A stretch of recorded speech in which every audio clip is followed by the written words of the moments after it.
Good afternoon, everyone, and thank you for joining the third webinar. Just for those of you who are here for the first time, Beattie Passive is a new build system, and it's been, when I created it, I wanted a build system that lifted the standard of building across every aspect of it, but also being able to transfer into the retrofit market.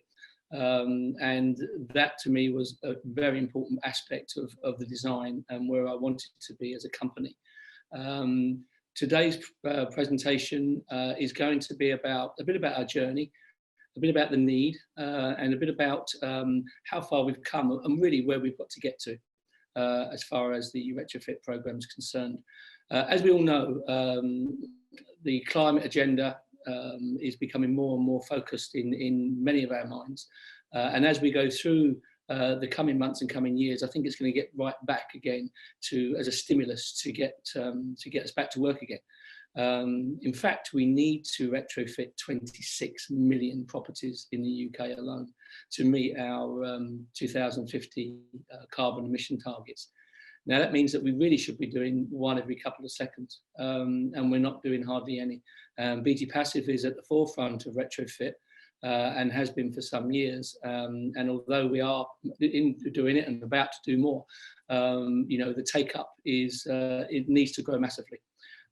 We've got a very aging stock that not only causes fuel poverty and difficulties in living, but also the health benefits of living in poorly drafted, cold, damp houses is absolutely massive. So I think we need to find a finance model. A lot of this does run around finance. How we're going to find, are we going to be able to pay for it and then regain those benefits over time? I think if you looked at retrofit as regeneration, you need to look at retrofit in a 30, 40, 50-year program.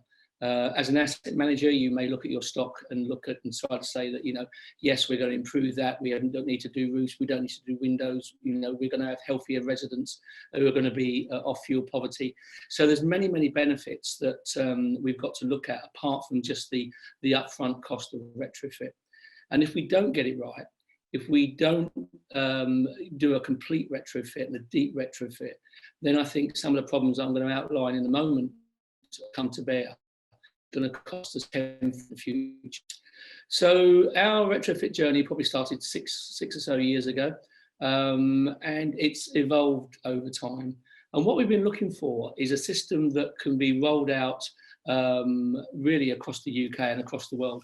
It has to be a system that it's really sort of a set of components, and those components go together in the same way. So we're not trying to do loads of surveying on the external facades, make very difficult components and then try to bring them to site. We're trying to find a way of just actually turning up to every building and then starting, but doing them all into this deep retrofit passive house type. The passive standard for retrofit is Enefit, and everything that Beattie Passive does is to drive up to that level. And that's looking to drastically reduce the energy performance of a building, but also make them healthier, safer buildings. And again, looking at the long-term maintenance of that building and reducing the cost over time. So the journey that we've been on has looked at all different ways of building, whether it's been off-site and on-site. What are the good parts and the bad parts of doing that? And how do we make things to get to a budget that we're going to be able to afford, and a budget that we're going to have to be able to repay over a period of time, and then actually start making money from that asset. Because if we can do that, if we can actually make money at the end of it, so we do a process of retrofit and then that starts to continue to pay back, then we can see the finance houses, the pension funds really get involved in long-term funding and guarantee returns from councils and housing associations at least. We've got to get the government to get behind it. We need to take VAT off of retrofit to be zero. And we need proper funding models to allow this to happen. We were one of the founder members of the Energy Strong movement. And for those of you who don't know about Energy Strong, it's a Dutch incentive to deep retrofit their existing stock. And they've gone over 1 million properties now, I think, online to do. They haven't done them yet, but that's the sort of rollout that's in front of them. And their prices started about 150,000 a unit, and it's coming down and coming down as the supply chain grows and things start to happen across the Netherlands. And this incentive has now come to the UK. One of the problems with it in the UK is that it contains an energy plan. And that means that the contractor, whoever does the work, will actually manage the energy and the usage and guarantee the usage in that property. It's something that the UK contractor's not used to. And we are looking at it, and a few people have trialed it, but it's a bigger obligation. And if you don't get the retrofit right, you don't get those savings, then you're going to be seriously out of pocket. And you've got to warrant it for 30 years. So it's a big obligation. So I think it is some time until that can actually pick up here. But it's a great incentive. And as I say, we applaud the opportunity to be part of that when it came around. So with Beattie Passive, what we're looking at is from now on, is going to run through the knots, why we've been doing it wrong, why the retrofit market hasn't delivered on its obligations to cut carbon and its obligations to reduce heat loss and fuel poverty. So this is external wall insulation, otherwise known as EWI. It was the sort of undoubtedly the way to go forward over the last 10 years in retrofitting homes. And it really was sticking plaster over a leaky home. So a company would turn up, there'd be a survey done, they would have new windows and doors put in, they would then apply external insulation and then render over that. The problem is that it's not going continually around the building. It's not going to the junctions of the roof through the points of cold bridges. And it's not going actually to the windows and being sealed to the windows. So you wasn't really improving the fabric of the building to a level which was going to see a massive change in the energy performance. And in fact, what it's actually done is given us more problems because by not going to all these junctions, you get cold bridges. And once a cold bridge comes, we start to get mold growth, and mold growth and those sorts of things can cause asthmas. And we've seen a rise in those sorts of problems in newly, poorly retrofitted homes. It doesn't mean they all like it, of course not, but it's very difficult under a very small budget to take bits of the roof off and to insulate all around, to go down to the foundations and go around units like a gas meter or electrical meter, which is a £200 job to take it off. It's then the gas board's got to come in and £1,000 odd to arrange them to come in, if you can get them to come in on time, of course. So it's a big undertaking. So I can understand how these things actually haven't made the improvements they wanted to do. And the BRE done a report some time ago, and there was 27 consequences of badly done EWI. One of the biggest ones, I think, is going to be radon cancers. Because again, where we've got radon gases, we've stuffed up homes, which is quite difficult. The other thing that a bit of research was done by Exeter University, where it looked at 400 homes, 200 have been retrofitted, 200 are yet to be retrofitted, and there was an increase of 40% in the amount of asthma in the newly retrofitted homes. The cost of that, the ongoing cost, and the cost at the end is going to be massive. So we need to look at the way we've done it before, and we need to change it. We need to make sure that we're doing it properly, and we need to make sure that the deep retrofit is delivering on what we've got.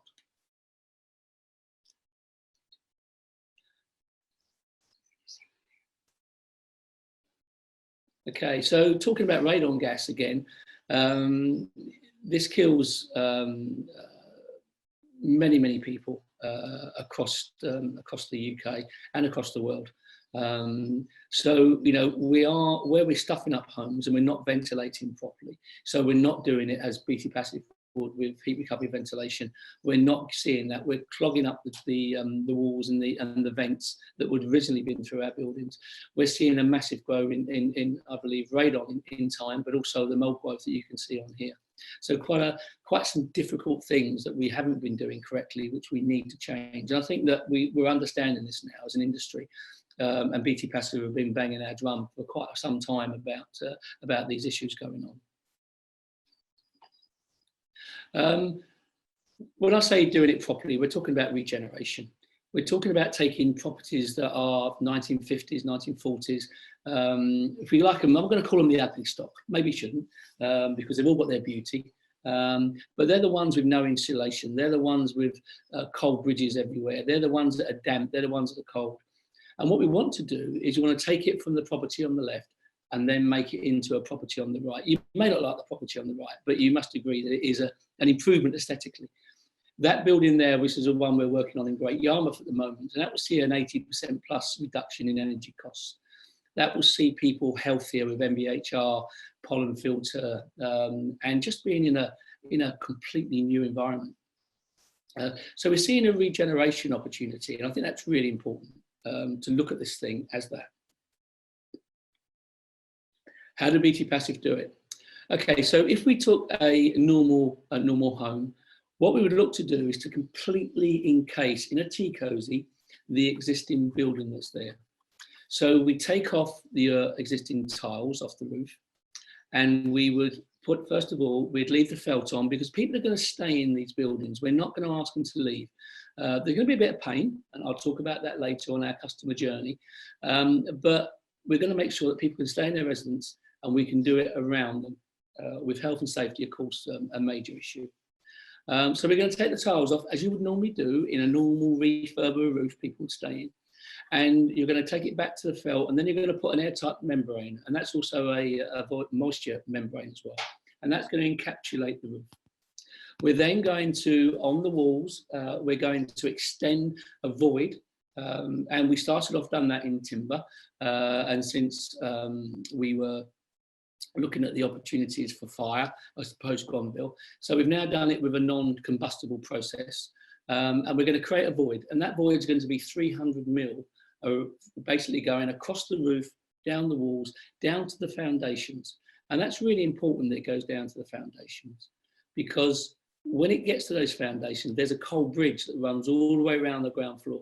So if you can get down to below that, you actually get a perimeter U value. You start to drastically reduce the cold coming into that. Now that entails moving the services, which is not cheap. And we're going to move the downpipes and the drainage. We're going to dig around the gas and electricity inputs. We're going to move gas meters off the walls. But that's going to get that continuous insulated bottom, which we badly need. We're then going to clad the external. We're going to put new windows in. And we're going to put the MVHR system. That is the thing that's going to make that building breathe. It's going to recapture about 85%, 90% of the energy that we've already created in that building. And we're going to recycle that continually. So that's going to massively reduce our energy costs and the need for our energy. So that's why we can get these drastic reductions. And if you don't use MVHR, if you don't reach these standards, then you won't achieve the reductions. With that, of course, you can also put PVs, depending on the size of the flats or home, and you can have battery storage, etc., to get to the zero carbon agenda that we're all sort of heading towards over the next coming years. Then we want triple glazed windows. They will go into the facade, the 300 mil extra facade that you've done. And that will then join into our air tightness layer that is on the back of or the front of the existing wall. It's then got our bracket on it, which is going to hold a facade, and then we've got our facade itself. So each part of them is linked in, and that's where we get our air tightness down to 1 and below, which is the Enefit standard for Passivhaus.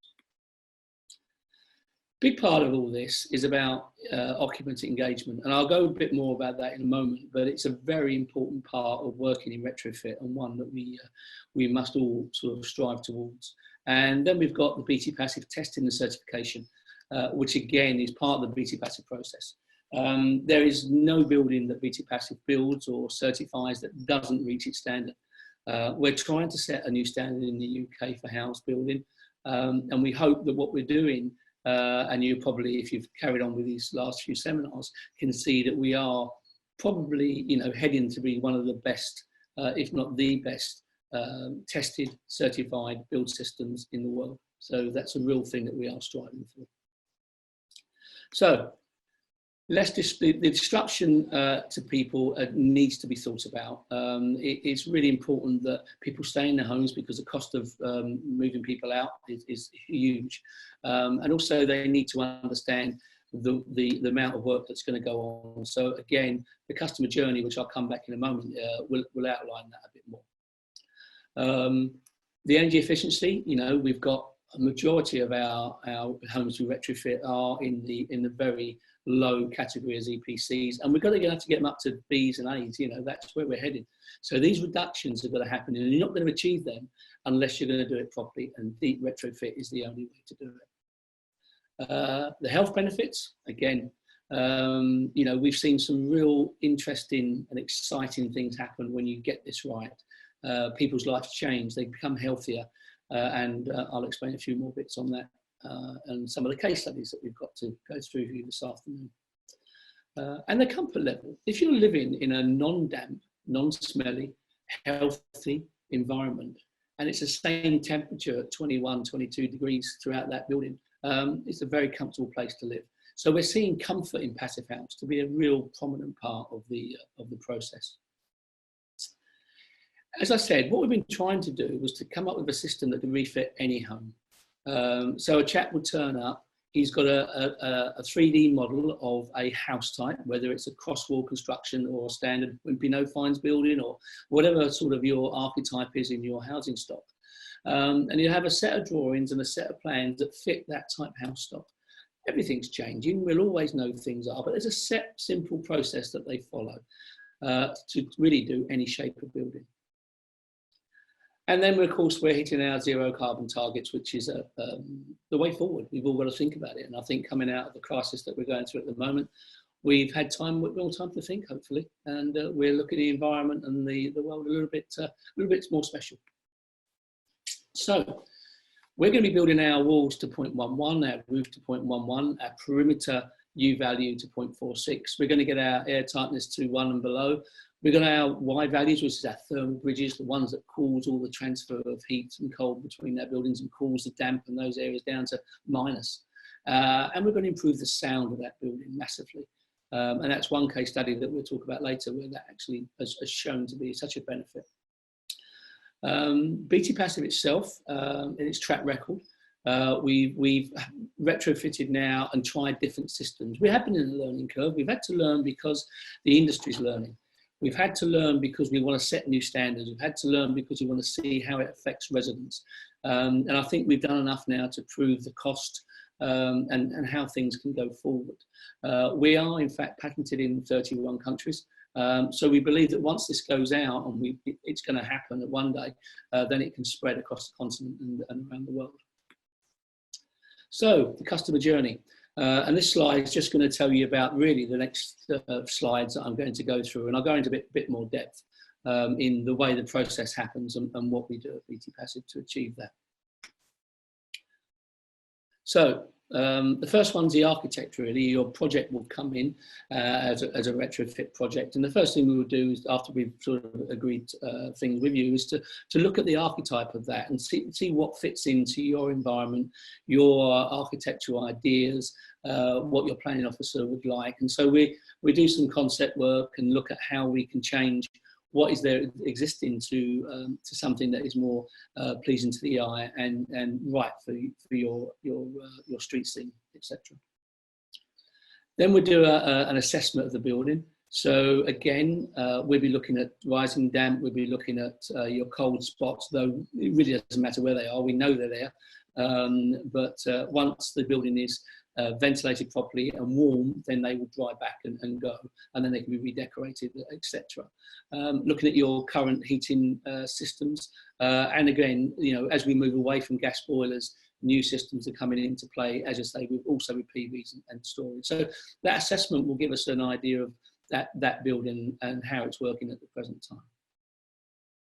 We would then do an architectural model, and that architectural model would actually lay out how we're going to retrofit that type of building. And as we go further and further into this, that will be a standard book of details, and that your contractor would have them with him. He'd have a 3D model. He'd be able to look into it exactly as he does details. And when he's got a difficult detail, maybe a porch, maybe something that someone's put on over the years, he'd have a detail for that, of how you get over that and deal with that. So it's about being simple.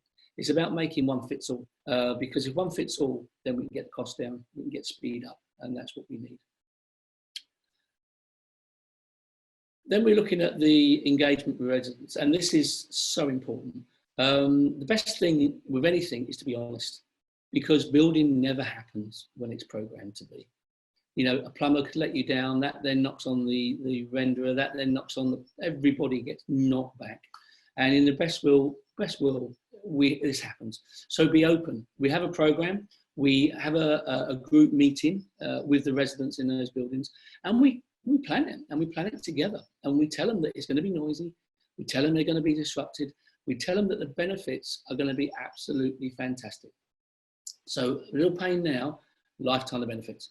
And be honest, and everyone we've worked with have been absolutely fantastic, because if they know what they're going to get at the end of it, then they're willing to put up a bit now. And of course you'll have the old person that will have bad days, and you'll plan someone to go in their home and the chap doesn't turn up to go in it, and they've had a day off work, and all sorts of things which you normally deal with in your repair works.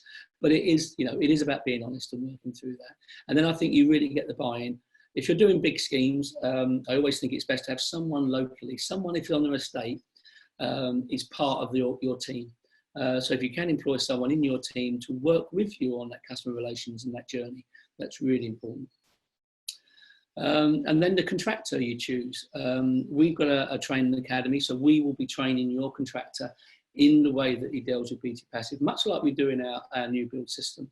And then he will be able to carry out all those skills within that process.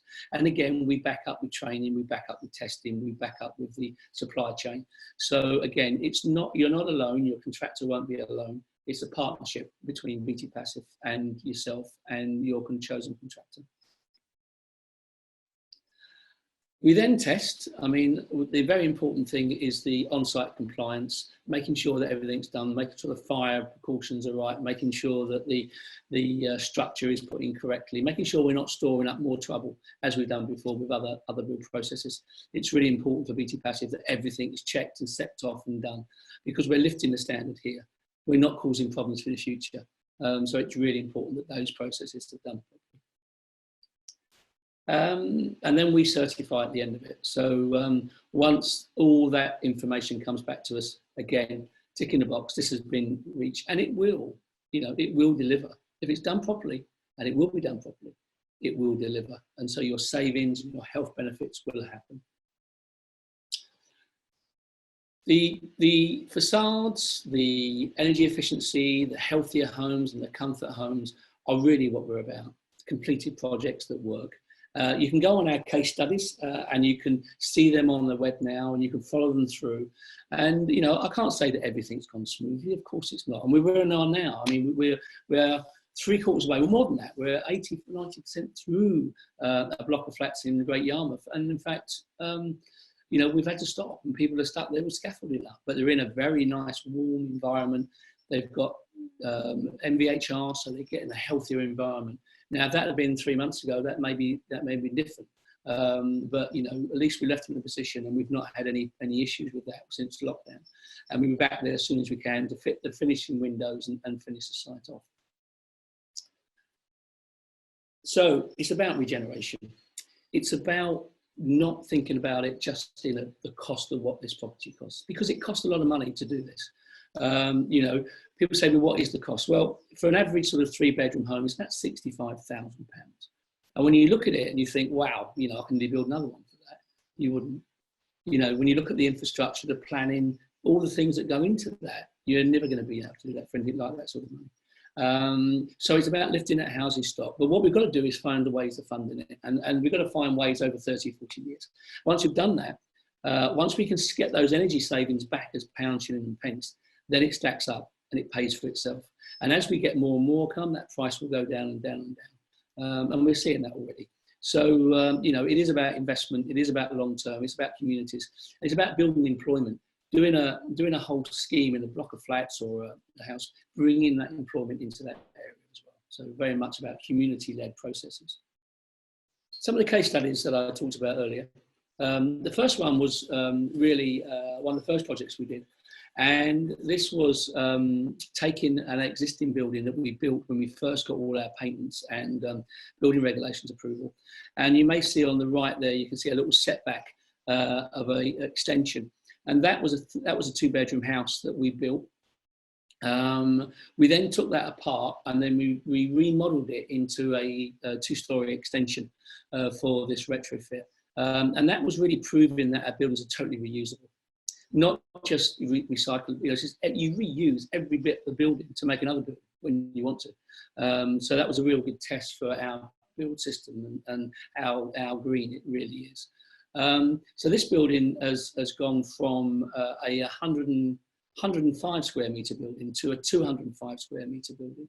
And at the time when this was done, the gas bill was about £700. And that's drastically reduced now, even though we doubled the size. And in fact, we've just done some, we keep monitoring this property all the time. I got the stuff through for this year, and they've actually gone on to a smart meter, which is a mathematical thing.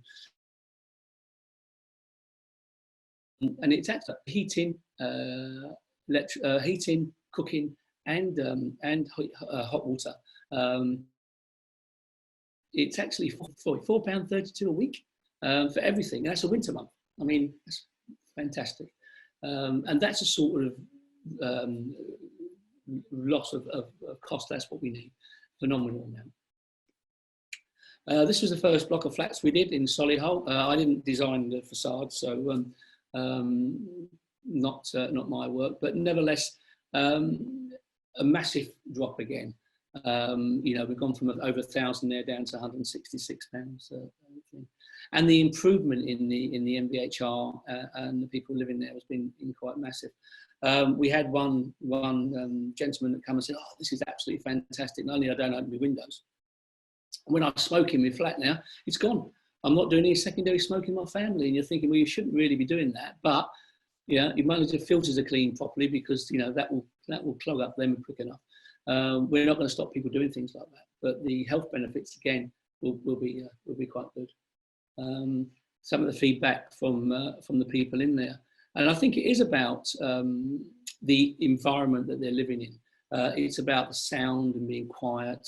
Open the windows, of course. You've got all the natural sounds coming in.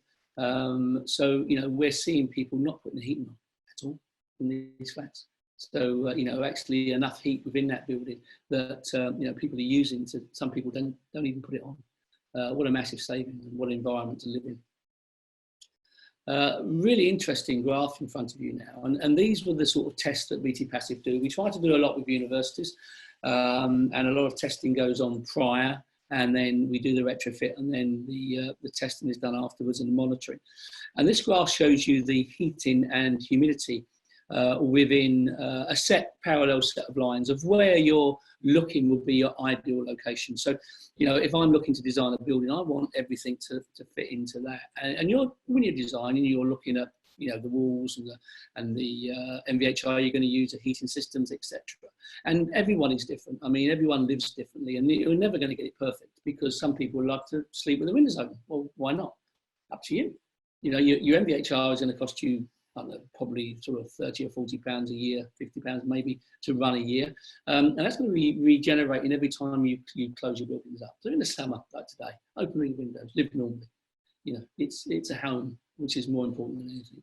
So this graph would show you that basically the client in there was basically cold, because they're living somewhere between sort of 15 and 18 degrees. I know they were paying over £1,000 for their energy, and the humidity was very high. Now, when we post retrofit, wow, what a difference! The heating has drastically dropped. It's set in that sort of 2020 period, 21, where we're looking at, and a comfortable environment. to be in. And that's what Beattie Passive is about, the technical part of it, make sure it works, and it does. So very, very, very graphic of how good things can be. This is a retrofit in Birmingham. And the picture on the right, on the lower there, is the one that we put to the council and said, wouldn't you like your properties to look like this? And they said, well, yeah, we would. But we're concerned that if you do that in the street of all the old wimpy no-fines buildings, then everyone will come up and say, well, we want one. So can you make it look as near as possible to what we've got? And the one on the right there is what it ended up like. But it still drastically reduced the energy. And it still made a massive difference to the look of that building and efficiency. One of the best stories, and I do use it, is anecdotal, but the lady there with the, I've got the name of it now, she's got a bad leg, and what she was also suffering was asthma. When we first went there, she lived in one room with a electric heater on. It was costing her a fortune, but she had really bad asthma, and she was cold, she was damp, she was, basically just living in one room. When we finished the system, we turned the MVHR on. 3 weeks after that was on, she stopped using her inhaler. What a massive difference. Just one thing like that will save the NHS without all the other things about the damp and everything else going on. If we can reduce asthma, if we can reduce these things, then we've got some massive, absolutely phenomenal savings for the NHS and for the councils and everybody really. So really interesting case study from her. And the Great Yarmouth project where we are at the moment, as I say, this has had to unfortunately just be stopped because of the shutdown, but we'll start again. And we're nearly there now. We're on that last stage of fitting the windows. The roof is done, the walls are all done, the insulation's all pumped in, the MVHR's all going. The balcony is about to go back in again, and then unfortunately we had to pull off. So this will be done, and it'll be studied with Oxford Brookes University for a year. We hope that we'll see that sort we will do, that drastic change in the environment where people want to live.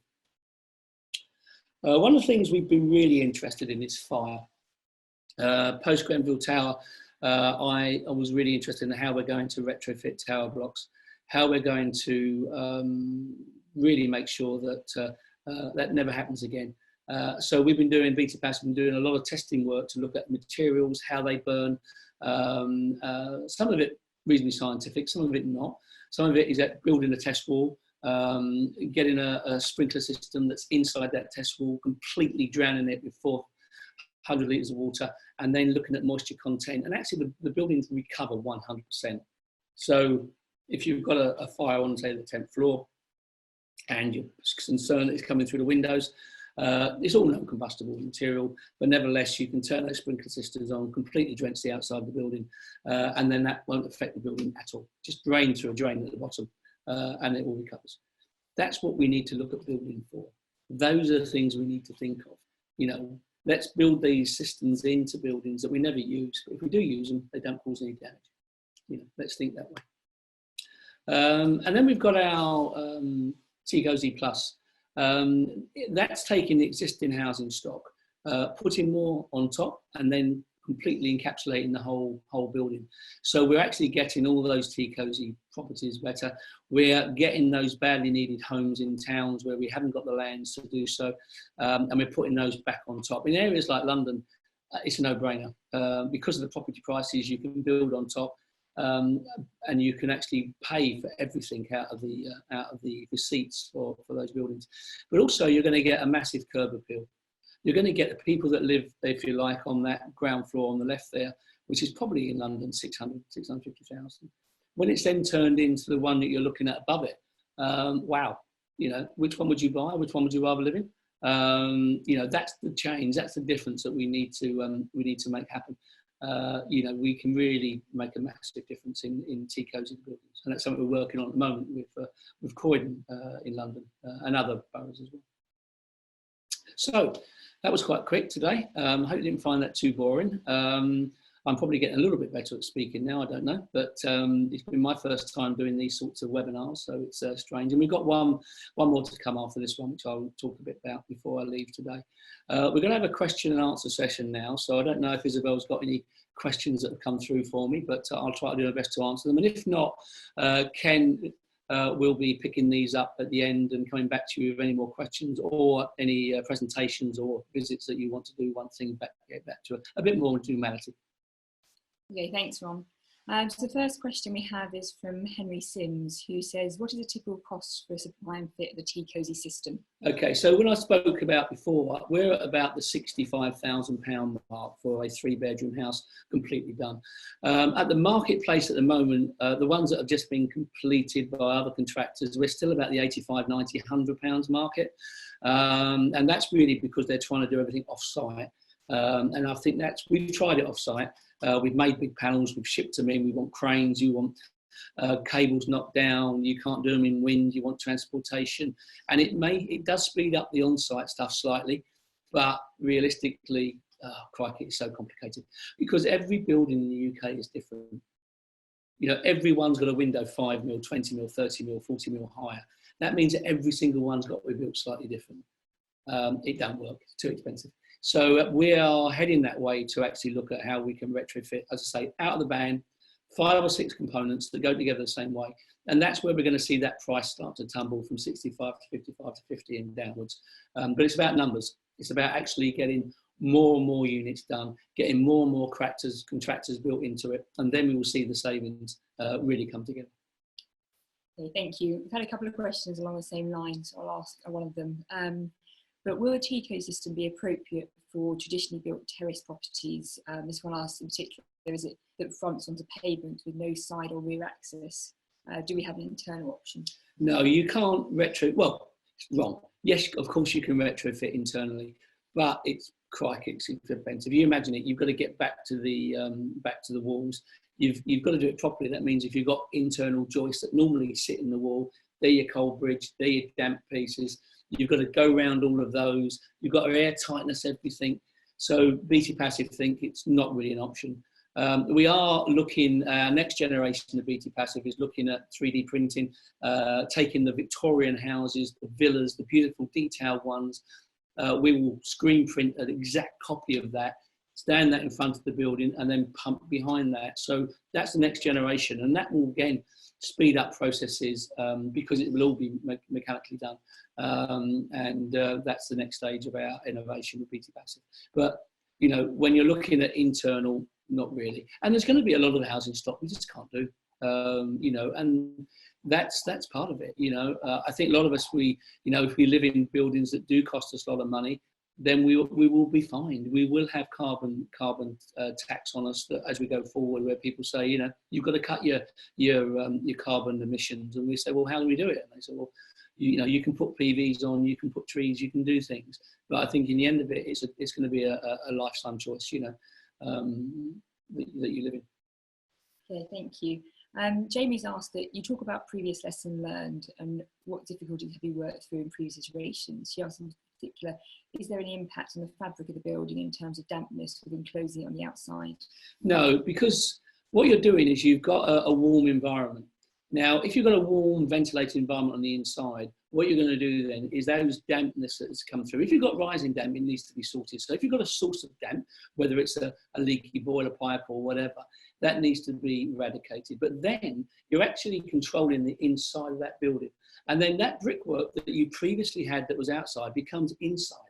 And that dries out and that then gets ventilated. So you're not doing anything that is going to affect the structure of that building. In fact, it's going to enhance it. It's going to give it a longer life.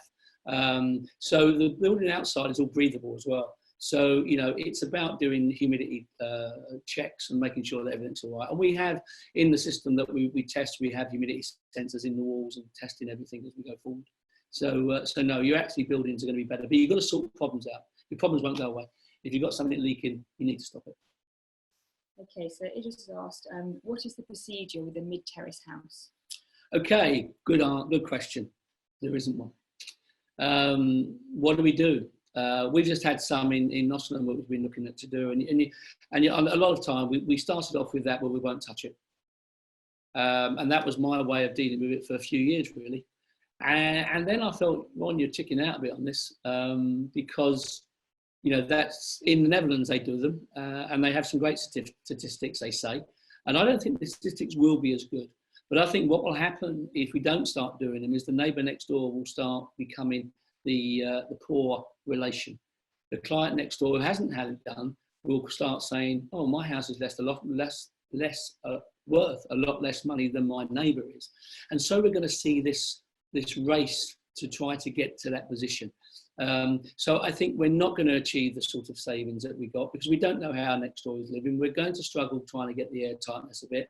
We're going to struggle with the U values through Passivhaus, but we're going to see that change as more people do it. So for me, I had a wake up call and said, no, you've got to challenge it. You've got to go for it. And the only way you're going to make people, the next door neighbour who possibly can't afford it and may not afford it for 10 years, but he may sell and someone will come in. And with that money that they think they can aspire to if the house was retrofitted, then we're going to see be able to get a loan. So loans will become more available for this sort of operation, and then we'll see this starting to level up. So all I'm saying is that we are now doing them. We will now do them. They'll be caveated, of course they will be, but I think it's the way forward. Okay, thank you. A question from Jess: why don't you insulate the foundations as well? You go down to the foundation, Jess, but you don't, to the cost of going out right the way down to the bottom and underneath, you're never going to do it. I mean, we're talking some places could be 2 meters deep. So you go down to the top of the foundation. Normally it's about 600 mil below ground level. And that's where you're getting that perimeter U value. And it makes a massive difference. So as long as you're going down to that foundation level, sitting on top of it with your insulation, then that works. Okay, question from Stephen is: how much higher can you typically extend with TCosy Plus? Okay, normally we're looking at 2 stories, but we can put a steel frame, because we're creating a void, we can put steel inside that can go up the building and then up the next few floors, anchored by the existing building and going across it. So it's a very strong structure. So, really we're looking at 2 to 3 stories, but no reason to think it can go higher given the right structural engineering. Okay, thank you. The next question from Jamie is: how do you prevent educate residents from puncturing the airtight structure around the edges? Do they want to put a new inlet in, for example? How do you make sure they do it to create a thermal bridge? Okay. The idea is that people will do it. You can't stop them. They won't tell you. They want to put a new window in a building or whatever. You're not going to do it. It's outside. You're not going to pinch it from inside unless you're drilling through to the outside. But when the building is so good, when the building reaches this sort of level, then you're talking a small amount of disruption for the normal sort of penetration. And then when the moisture or anything gets into that, this is where it needs to be ready for it. Like our old build system, we designed it that moisture will get into that facade. And what happens when? That's the key. So again, we use insulations that no moisture will just drop through and dissipate into the ground below. So again, we're never going to stop people doing it. It will reduce by fractionally if someone drilled, say, an inch hole through the wall, but it's minimal in the continually insulated envelope that you've got in the Beattie Passive Retrofit. Okay, thank you. Another question is: what do you do with the existing external walls, so the render, pebble dash, etc.? Nothing at all. It's all just kept there. If anything's loose, of course, you're going to be fixing back a bracket to it. So if it's loose or spawning, you want to get back to the actual structure. But that stays. There's a few ways of covering it. We use a spray air tightness layer that goes over the building. That's also fire protected. And we can use the membranes on that. And then we join to our windows to get the air tightness continuing to the roof, which I spoke about earlier, the vapour and air tightness layer over the roof. But the actual facade stays exactly the same. And it's not going to be damaged. I mean, when we're looking at doing these lovely Victorian villas and beautiful homes in the future, we're not actually going to be damaging that structure. It'll be there. You'll be looking at the same structure you look at every day, but the main one will be there. So, sort of archaeological thinking, these buildings are going to be encapsulated for hundreds of years behind the new skin, and they won't be damaged apart from a couple of screw holes for the bracket. Okay, thank you. It's a question from Neil, which is sort of a two-part question. If you add 300mm to the external face of the wall, it's already 250mm thick. Smaller windows will be at the end of a half-metre deep tunnel and out of reach of anyone with limited mobility. How do you also prevent the amount of light penetration into the room being seriously affected? Okay, right. You can take that into, realistically, you can build that anywhere into that 300mm void. If you're looking at most of the houses that we're retrofitting have got big windows. They were done with big windows. You know, we had bigger rooms then, we had bigger windows then. So the ones we've done up to now, when we've done the light calcs, that's not been an issue. So you can go anywhere between the, you know, the new facade, 5mm into that facade. So you're just taking it probably about 100mm out from the existing line out to the front, depending on how the architecture has designed it. But there is more difference. You can have tilt and turn in with windows. Very popular on the continent, not so much we use here because we use our windowsills for our ornaments and things.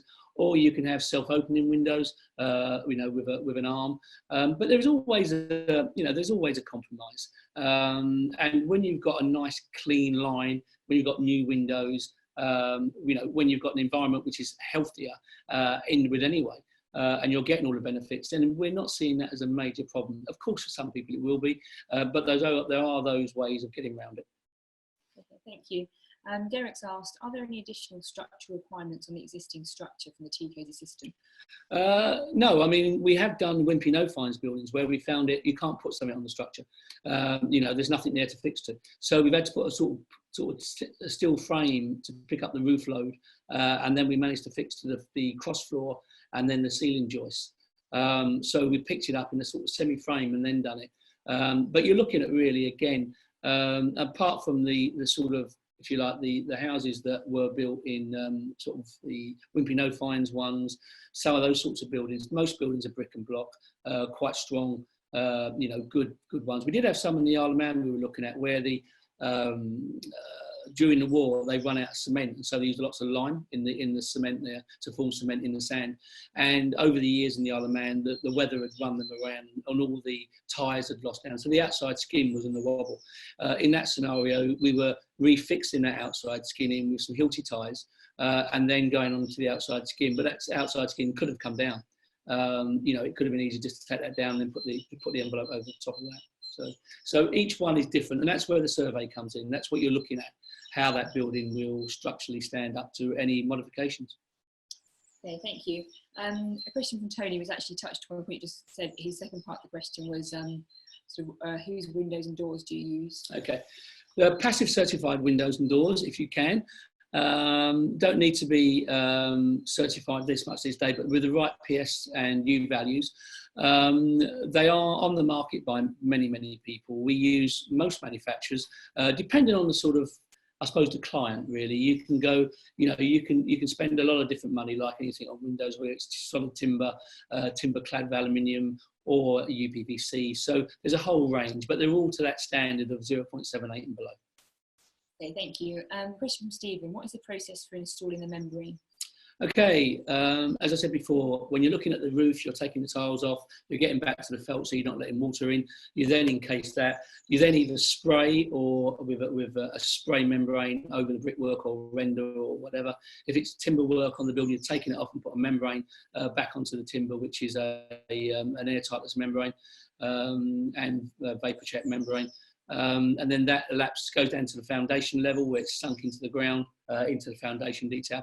And so that airtight is from there. We seal it all around at DPM level. So what we do, we come down with that membrane and we seal it at DPM, and then you've got a DPM membrane that goes into the ground. So there's two different membranes that actually work there, and it's sealed around the DPM. So you get no capillarization of damp coming up behind the damp proof course.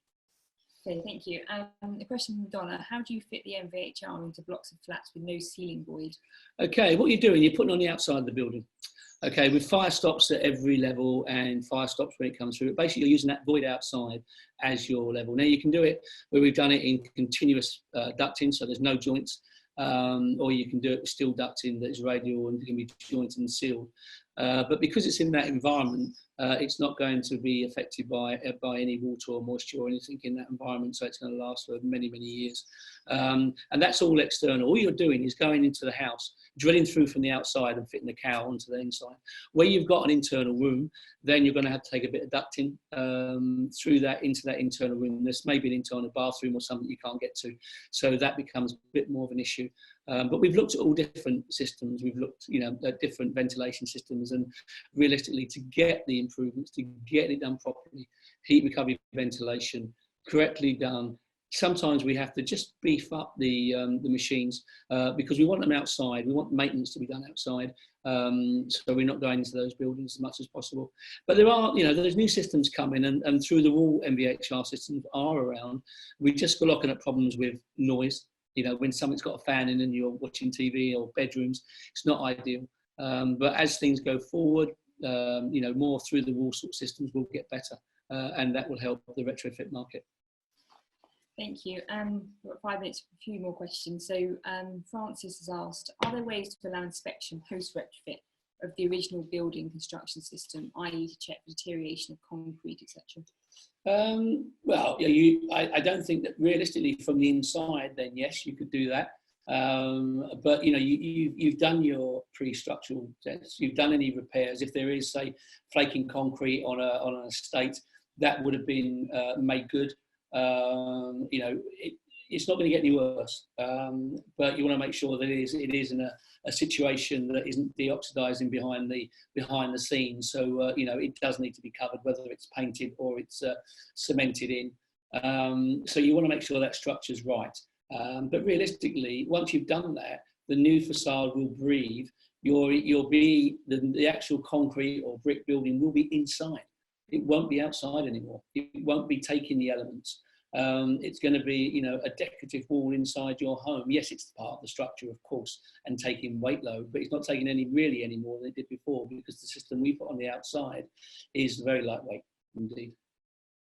Okay, thank you. Another question from Jamie, who said, I'd also be very interested to see the performance in terms of overheating. Have you found that increased U values can assist with smoothing the temperature profile? Okay, overheating is a big one, and I think that what we've got to realise is that whatever we do goes through PHPP. Whatever we do should look at shading. It should look at where the windows are positioned. It should look at the ventilation strategy. And all that is covered under the Passivhaus planning package. I believe that, when you've got days like today, and hopefully the whole country is enjoying this sunshine, we're all indoors, or potentially we're indoors, and we're finding that uncomfortable in some places. And so we've got to be able to open windows. We've got to be able to, bypass and bypass the MVHR systems and flush out at night the heat.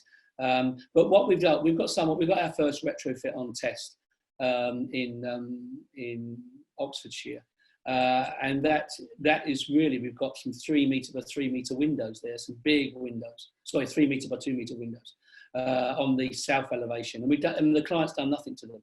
We did think he'd have to put some porticos over the top and to keep the sun out. We was expecting to overheat, but he hasn't in any which way. He's happy with that environment. Yes, it does get hot if he's been away for a few days and come back in, but once the windows are open, it flushes out very quickly. So I think we've got to take it as a job by job basis. We've got to make sure we do the design right, with good ventilation now, it does, as you say, it will balance out the up and down of heat.